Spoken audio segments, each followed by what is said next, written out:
You're watching The Legal Breakdown. Glenn, we have watched as Donald Trump has waged this massive assault on federal government workers. We've now seen that backfire in a big way as of right now. Can you explain what just happened?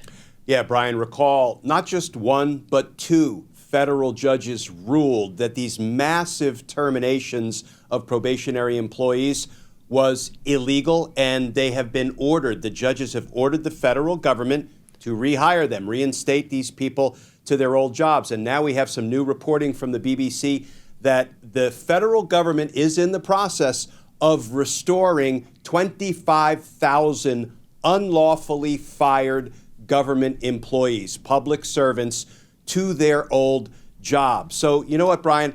I'm no economist. I'm not an accountant. I'm not a numbers cruncher. But, let's see whether Elon Musk and his fake government agency, the DOGE, the Department of Government Efficiency, is saving the American taxpayers' money or squandering, wasting the taxpayers' dollars. Because here's the thing.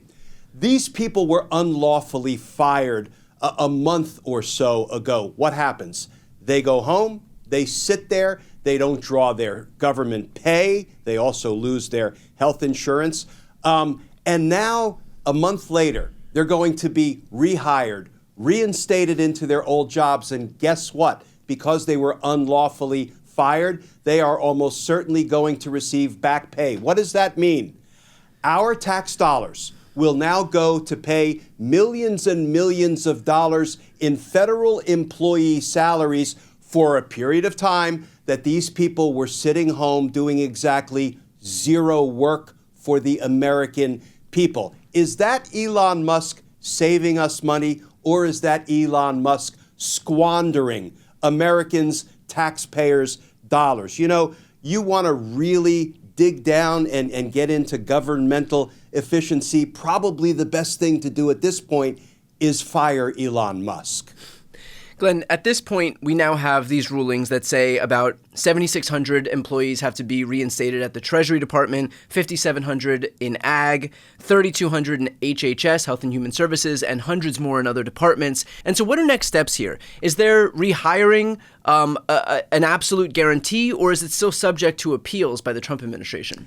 Brian, it's an absolute guarantee provided the federal government complies with court orders. Why do I say that? Because these federal court judges ordered the Trump administration to provide plans for rehiring these people so that the courts can be confident that they can and they will and they are complying with these orders to rehire folks who were unlawfully fired. So yes, it is subject to appeal, but in the interim, the federal government has been ordered and is reportedly complying with those orders, and they are beginning the rehiring process to restore these people back to their old jobs. Glenn, what kind of an impact is this going to have on future firings? Obviously, DOGE and the Trump administration are hell-bent on continuing to gut the federal government, especially as it relates to these career civil servants, because they want to replace them with political appointees. And so does this pour cold water on all of their plans to really dig into the details of enacting Project 2025, where, again, they just gut the entire civil servant sector, all to make sure that they have people in office who are loyal not to the Constitution, not to their oath of office, not to federal law or these statutes, but rather just to Donald Trump himself? Yeah, Brian, it should certainly have a deterrent effect in the event the administration, Donald Trump, Elon Musk, or others, are intending to fire other folk from the federal government to try to downsize. Because look, if you follow the rules and the law with respect to employees' rights, you can certainly downsize the federal government. So let's hope that this will chill Trump and Elon Musk and anybody else in the executive branch that is thinking about firing folk. If they're going to do it, they have to honor the employees' rights along the way. Brian, when I saw that these probationary employees were just fired in massive numbers in the course of about 24 hours, and they were told these were performance-based terminations, so many of these probationary employees who had been with the government for 6 months, a year and a half, reportedly had glowing evaluations from their supervisors and their agencies. So when I saw them try to falsely claim that these were performance-based firings, my first thought was, boy, the courts are going to reverse this so fast, it will make Doge's head spin. And, a month or 6 weeks may feel like a long time, but in, justice system years, that's like a split second. So, if the federal government wants to go about trying to terminate other employees, they damn well better follow the rules, the procedures, and the law, because if they don't, it looks like this will be the fate they suffer. Glenn, there are still outstanding lawsuits as it relates to Trump's efforts to fire government employees. I know that we've been talking about the class action lawsuit with regard to these federal prosecutors who were fired. Does this have any either precedent or atmospheric precedent when it comes to those remaining ongoing lawsuits? Yeah, I love the term atmospheric precedent, and you and I have talked about this before. So when we hear the word precedent, we, receive that as, oh, well, then this thing has to be followed moving forward. The reality is precedent is not set by trial court judges. And these rulings we're talking about, these two federal court judges who determined that these were unlawful firings and ordered that these people be returned to government employment, these are trial court judges. They don't set precedent. It is only when rulings or criminal convictions are appealed and the appeals court then takes up what happened in the trial court. They are the ones, when they hand down a ruling, that set precedent that must be followed by all of the judges in the jurisdiction where the appeals court is sitting. So, but you use the term atmospheric precedent, and it's really important when trial court judges rule a particular kind of firing is unlawful. That may not be legal precedent because an appeals court didn't hand down that ruling, but it will become important atmospheric precedent. Other judges will look at it, and indeed, federal government agencies will look at it and say, okay, this gives us some guidance now, even if it's not strictly speaking precedent, and we better comply with whatever those courts have said about, when we try to terminate somebody, how we can do it and how we can't do it.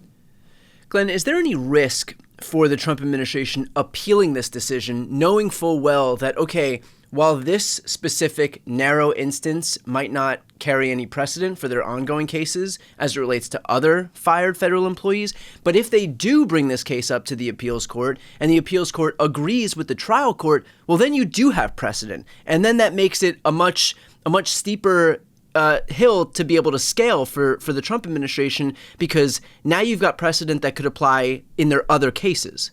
Brian, you have not only earned your law degree, it looks like you're working on your LLM, which is like a master's of law. Because that would make my mother happy for among everybody else. It's such a good question, because part of the decision we always had to make as prosecutors, and this translates to the practice of civil law as well. These lawsuits we're discussing are civil cases, not criminal cases, but the principle is the same.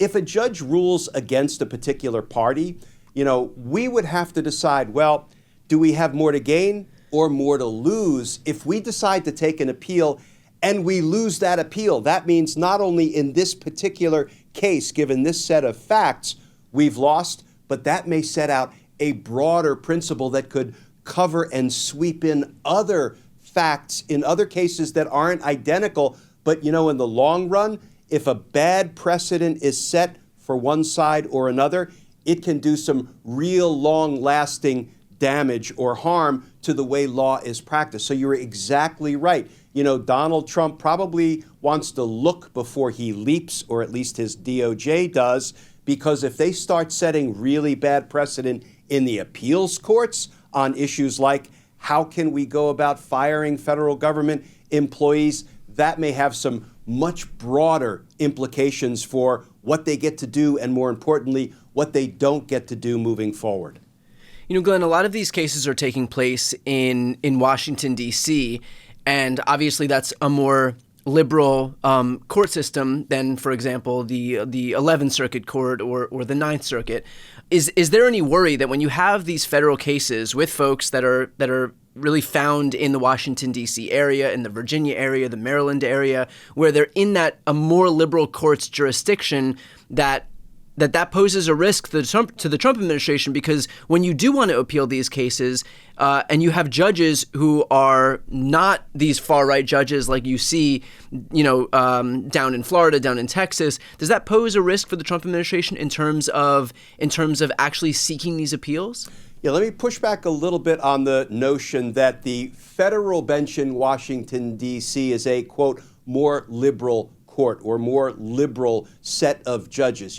Federal judges are appointed by the president. So you're going to have the same president during his 4-year term appoint judges in Florida, in, D.C., in Massachusetts, right, California, New York, Oklahoma, you name it. And yes, depending on which judges end up in which federal courts, in which states, that bench, that federal bench in that state or that federal jurisdiction might lean a little bit one way or another. Let me just hasten to add, when we talk about the D.C. federal courts being on the liberal side, what we would ordinarily be referring to is the jury pool, because, D.C. votes 90 or 93% Democrat, whereas red states obviously vote heavily Republican. So it is the jury pool that we are referring to when we talk about how courts in one state or another, one jurisdiction or another, are kind of more liberal or more traditionally conservative. So I don't think that necessarily plays in. You're going to have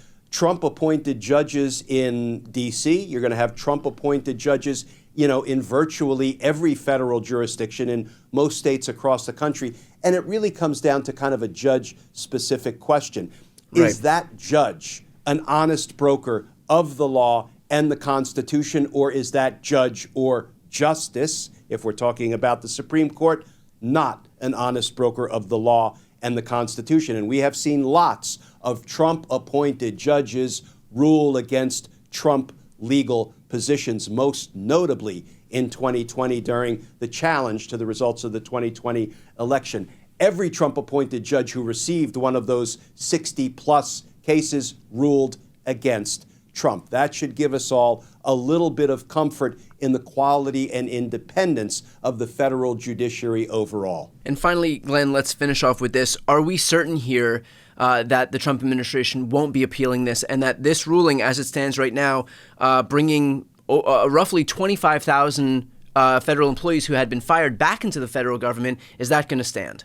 It feels like that ruling is going to stand. And here's why I say that. Because the new reporting is coming out of basically what reporters are learning about the federal government and the federal employees who were first wrongfully terminated and who have now been told they're coming back to work. And those plans are in place and those plans are in progress. So it feels like the federal government, the Trump administration, is choosing to comply with this order to rehire 25,000, wrongfully terminated public servants, and they are now implementing the plan to return them to government service. Okay, well, obviously, a lot happening on this front, so we'll continue to stay on top of it. For those who are watching, if you want to follow along, and if you want to support our channels and independent media more broadly, the best way to do that is to subscribe. The links to both of our channels are right here on this screen. I'm Brian Tyler Cohen. And I'm Glenn Kirshner. You're watching The Legal Breakdown.